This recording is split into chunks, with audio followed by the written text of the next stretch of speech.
महात्मा बुद्ध अपने शिष्यों के प्रति बड़ा स्नेह रखते थे। एक दिन उन्होंने अपने शिष्यों को अंतरात्मा की व्याख्या करते हुए एक कथा सुनाई। वे बोले, किसी नगर में एक साधु रहता था। उसके चेहरे पर हर घड़ी प्रसन्नता छाई रहती थी। उसके जीवन में आनंद का साम्राज्य था। लोग अपनी अपनी समस्याएं लेकर उसके पास आते थे और संतुष्ट होकर जाते थे। एक दिन एक सेठ साधु के पास आया और उन्हें प्रणाम करके बोला, महाराज, मेरे पास किसी चीज की कमी नहीं है। धन दौलत, बाल बच्चे सब कुछ है, फिर भी मेरा मन बड़ा अशांत रहता है। मैं क्या करूं? साधु ने जवाब नहीं दिया। वह चुपचाप बैठा रहा, फिर उठकर चल दिया। सेठ भी उसके पीछे पीछे चल दिया। आश्रम में एक कोने में जाकर साधु ने आग जलाई और एक एक करके लकड़ी उसमें डालता रहा। आग तेज होती रही।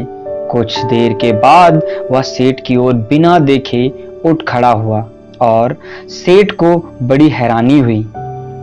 वह तो अपना दुख लेकर साधु के पास आया था, पर साधु अपने काम में लगा रहा और फिर बिना कुछ कहे वहां से जा रहा था।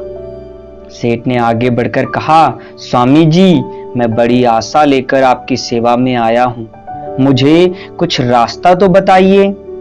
साधु बड़े जोर से हंसते हुए बोला, अरे मूर्ख, मैं इतनी देर से क्या कर रहा था?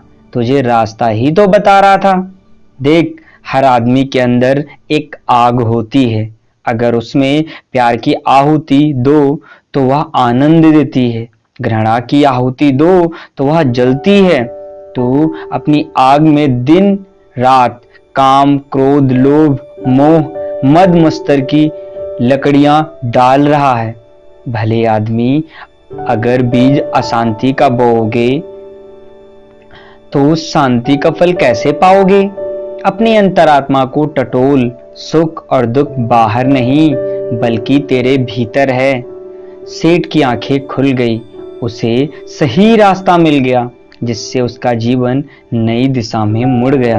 मित्रों, इस कहानी से हमें यही शिक्षा मिलती है, सुख और दुख जीवन के दो पहलू हैं और हमें सुख दुख हमारे अंतरात्मा की ऊर्जा पर निर्भर करता है।